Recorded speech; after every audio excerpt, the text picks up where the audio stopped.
پیدا ہوتا ہے. حضرت سلمان فارسی رضی اللہ تعالیٰ عنہ، ان سے یہ طویل حدیث پاک مروی ہے جو حضور نبی پاک صلی اللہ علیہ وآلہ وسلم شعبان کے آخری ایام میں اپنے صحابہ کرام کو جمع فرماتے، رمضان کی فضیلت بیان فرماتے اور رمضان کے فضائل بیان فرماتے. آپ نے فرمایا میرے صحابہ کرام وہ مہینہ آ رہا ہے. اب اس کو روایت کرنے والے حضرت سلمان فارسی رضی اللہ تعالیٰ عنہ یہ فارس سے چلے تھے ایران سے اور حضور کے غلام بنے، حضور کے صحابی بن گئے. تو ایک دفعہ ان سے کسی نے پوچھا اے سلمان تیرے والد کا نام کیا ہے، تیری ماں کا نام کیا ہے؟ تو ظاہر ہے یہ تو اپنا آپ چھوڑ آئے تھے، بچپن میں ہی یتیم تھے، کوئی پتہ نہیں باپ کدھر ہے، کوئی پتہ نہیں ماں کدھر ہے. ہوتے ہوتے پتہ نہیں کہاں سے حضور کی بارگاہ میں پہنچے تو اسلام قبول کر لیا، صحابی رسول بن گئے. تو فرمایا کہ کسی نے پوچھا آپ کے باپ کا نام کیا ہے، آپ کی ماں کا نام کیا ہے؟ تو یہ کچھ بول نہ سکے، روتے ہوئے حضور کی بارگاہ میں پہنچے. یا رسول اللہ مجھے کسی نے سوال کیا ہے، میں کیا جواب دوں؟ آپ نے فرمایا تو نے اسے کہہ دینا تھا تیرے باپ کا نام محمد ہے اور تیری ماں کا نام حتیجۃ الکبریٰ ہے. فرمایا سلمان میری اہل بیت میں سے ہے، سلمان میری اہل بیت میں سے ہے، سلمان میری اہل بیت میں سے. حضور نے اپنی اہل بیت میں حضرت سلمان فارسی کو شامل فرما لیا. فرمایا 3 ایسے بندے ہیں جن سے اللہ نے مجھے محبت کرنے کا حکم دیا ہے، ایک حضرت سلمان فارسی ان میں شامل ہے. حضرت سلمان فارسی، حضرت مقداد اور حضرت ابو ذر غفاری رضی اللہ تعالیٰ عنہ، یہ 3 ایسے صحابی ہیں جن کے ساتھ محبت کرنے کا حکم اللہ کے رسول کو دیا گیا. یہ اصحاب صفہ میں سے تھے. تو فرمایا ان سے روایت حضور نے فرمایا اے میرے صحابہ وہ مہینہ آ رہا ہے جس کا اولہ رحمت، اس کا پہلا عشرہ جو ہے وہ رحمت ہے. اللہ تعالیٰ رحمت فرماتے ہیں میرے بندوں پر رحم ہو جائے. پہلی جو ڈوز دی جاتی ہے وہ رحمت کی جاتی ہے، جو ڈرپ لگائی جاتی ہے وہ رحمت کی ہے. پھر اللہ فرماتے ہیں وَأَوْسَطُهَا مَغْفِرَةٌ، اور اس کا جو درمیانہ عشرہ ہے دوسرا عشرہ فرمایا کہ وہ مغفرت ہے، اللہ تعالیٰ اپنے بندوں کی بخشش کرتے ہیں. پھر تیسرا عشرہ جو ہے اللہ تعالیٰ فرماتے ہیں، حضور نے فرمایا اِتْقُم مِّنَ النَّارِ، اللہ تعالیٰ اپنے بندوں کو جہنم سے آزاد کر دیتے ہیں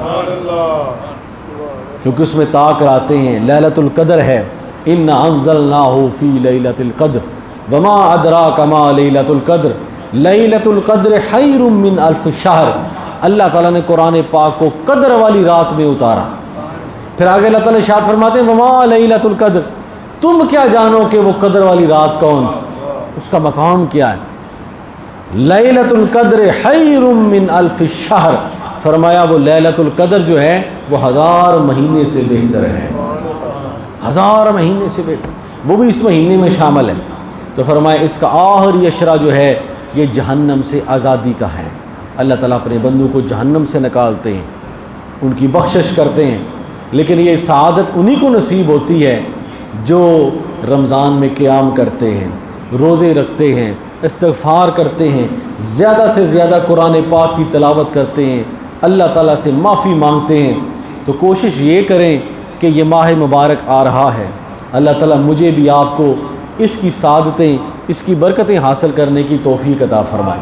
اللہ سے توفیق مانگا کریں، چھٹی نہ لیا کریں، یا اللہ توفیق دے. کہیں ایسا نہ ہو کہ ہمارا نام روزہ نہ رکھنے والوں میں ہو جائے. یا اللہ روزہ رکھنے کی توفیق دے، ہمت بھی دے، صحت بھی دے، توفیق بھی دے. تو یہ اللہ تعالیٰ سے توفیق مانگا کریں. فرمایا اے میرے صحابہ وہ مہینہ آ گیا کہ جس میں کوئی نفل پڑھتا ہے اللہ تعالیٰ فرض کا ثواب دیتے.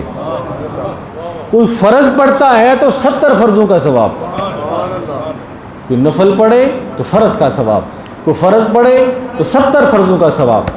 اب دیکھیں اگر بندہ کو 5 نمازیں پڑھے تو جتنے اس میں فرض ہیں اس کو 70 کے ساتھ ضرب دے دیں، کہاں تک بات جاتی ہے. اور پھر نوافل پڑھے، اور نماز تراویح ایک سنت نماز ہے. بعض لوگ کہتے ہیں یہ ہے وہ ہے، بھئی پڑھو، پڑھنی ہے، نہیں پڑھنا تو یہ تمہارے نصیب کی بات ہے. اللہ تعالیٰ کے محبوب نے اس کو ادا فرمایا ہے، اس کو پڑھے. قرآن پاک سننے کا موقع ملتا ہے، رات کا تھوڑا سا حصہ جاگنے کا موقع ملتا ہے.